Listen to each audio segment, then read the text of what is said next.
Good afternoon, dear students. Welcome to yet another session of English for class 8, and it is going to be a continuation of the poem cLochinvar by the famous Scottish poet Sir Walter Scott. Lochinvar, as all of us know, was a brave young knight, and he was in love with Ellen. And we have been discussing the relationship between Ellen and Lochinvar in the previous sessions, and now we begin with the new stanza. And the new stanza starts with, I long wooed your daughter, my suit denied. Wooed, attracted. Who attracted? Lochinvar, obviously. And whom did he attract? He attracted his lady love, that is Ellen. I long wooed your daughter. You see, you have to correlate this line with the previous stanza. Lochinvar's father-in-law laughed at him when he arrived at Netherby Gate. And what is Netherby Gate? The mansion, the palace where Ellen and her family lived. Now, as soon as he reached the Netherby Gate, the first question that was put to Lochinvar by his father-in-law was, why have you come here? Because Ellen was already set for marriage. A boy had been chosen, a bridegroom had been chosen by Ellen's father, and they were about to get married in a short while. So there was this mood of celebration. A festive mood was going on. Atmosphere was that of a wedding. Some drinking, some screaming, some dancing, some shouting, and some wishing Ellen. This was the atmosphere. As soon as our Lord, that is the knight, Lochinvar enters the Netherby Gate, Lochinvar's father-in-law, that is Ellen's father, put a very disgusting question. Have you come in peace, or have you come with a message of war? Have you come to celebrate my daughter's marriage, or have you come to fight with me? For which Lochinvar answers. Now Lochinvar is giving an answer for the question put up by his father-in-law. I long wooed your daughter. What is the meaning? He just tells, I have been in love with your daughter for quite some time. I had attracted your daughter for quite some time. It's a long time since I fell in love with your daughter Ellen. My suit denied, but you refused or denied my offer. You were not interested in my getting married to your daughter. You were not in a position to offer your daughter to me in marriage. My suit, my offer was denied.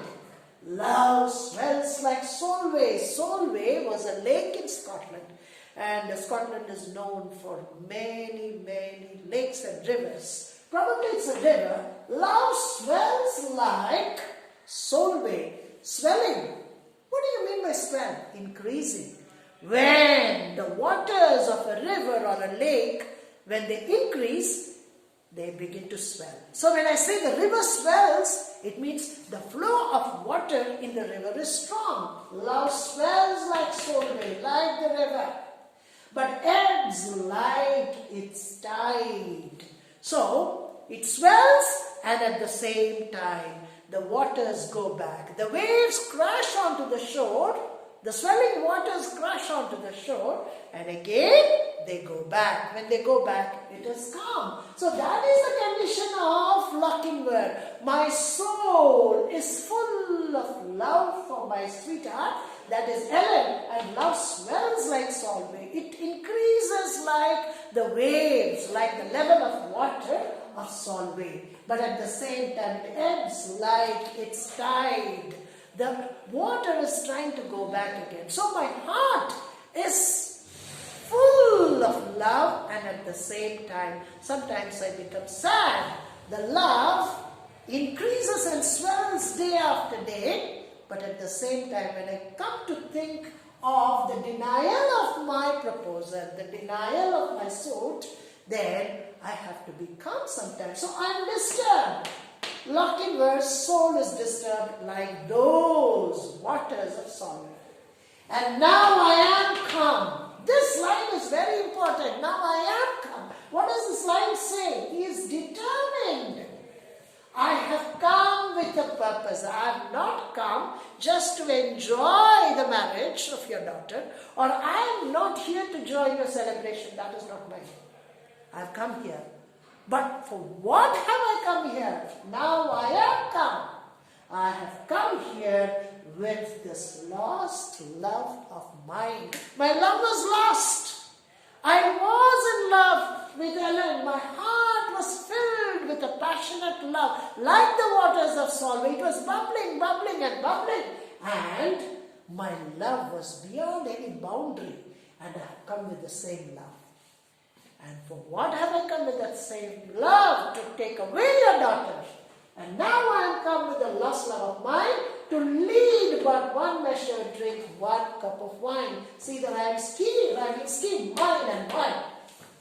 To lead but one measure, I have come here to take a bold step and drink 1 cup of wine. And after that, you will see what I am going to do. That is what he says. I have come here to make a very strong decision after drinking a cup of wine. So first I will enjoy the wine and then I will spring into action. There are maidens in Scotland more lovely by far that would gladly be bride to the young Lochinvar. These 2 lines are very important. What does he say? There are maidens in Scotland more lovely by far. It just means that there are thousands and thousands of beautiful maidens, charming maidens, attractive maidens in the whole of Scotland. There are thousands of them. And all of them are definitely ready to marry me. So every heart of the maiden in Scotland has fallen for Lochinvar. They would readily and gladly take my hand in marriage. They would get married to me. I am not in dearth of maidens. I have enough of girls here to choose me. That would gladly be bride to the Lochinvar, young Lochinvar. So here, the point is that Lochinvar tells his father-in-law that he has come there. He has come at the Netherby Gate with a purpose, a clear and a definite purpose. And the purpose is nothing but to choose Ellen and run away or elope with her. He doesn't say that very clearly now, but he says it indirectly. And the line is, I have come. I have come here to take a final decision. Having taken a cup of wine, after having taken a cup of wine, I would spring into my action. But he doesn't speak of that action. So this stanza gives us a clear explanation of the arrival of Lochinvar at the Netherby Gate. And why did he arrive? Because he got news that Ellen is going to get married to someone else.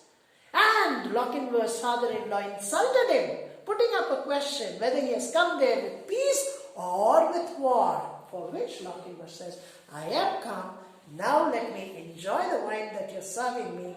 Having enjoyed it, I will spring into action and I will let you know my plan. So Lochinvar is focused and adamant on marrying Ellen. He was a brave soldier, adventurous, ready to do anything, sacrifice anything for his love, that is Ellen. He was determined, he was focused. Though there were several maidens in Scotland, though there were thousands and thousands of maidens in Scotland, Lochinvar's heart did not fly to anybody but Ellen. Ellen was his one and only love, chosen love, and he was committed. So the character or the habit of Lochinvar teaches us one thing, and that is be committed to a cause. Be fixed to your goal. Be determined in achieving what you aspire. So as students, we have to learn this quality from Lochinvar. Though it is a romantic poem, Lochinvar tells us something. If you are bent on achieving something, if you have a fixed goal, if you have an ambition, you must try to achieve your goal or your ambition at any cost, come what may. Even at the cost of your giving up everything. Everything set aside, the ambition at the front, the goal in the front. That is the message that Lochinvar is giving us today through this poem. So I have explained one stanza of the poem. The remaining stanzas are yet to come in the next session. or in the upcoming videos we'll be definitely discussing about that. Just keep one thing in mind. This stanza challenges, it's a challenging stanza, and the challenge is thrown to the father-in-law of cLochinvar, and the challenge is about marrying Ellen. So, my dear students, keep this idea at the background, and as we discuss the stanzas further, you will get a very clear picture. Till then, read the poem, read the stanzas, try to get at the meaning, and stay safe at home. Bye.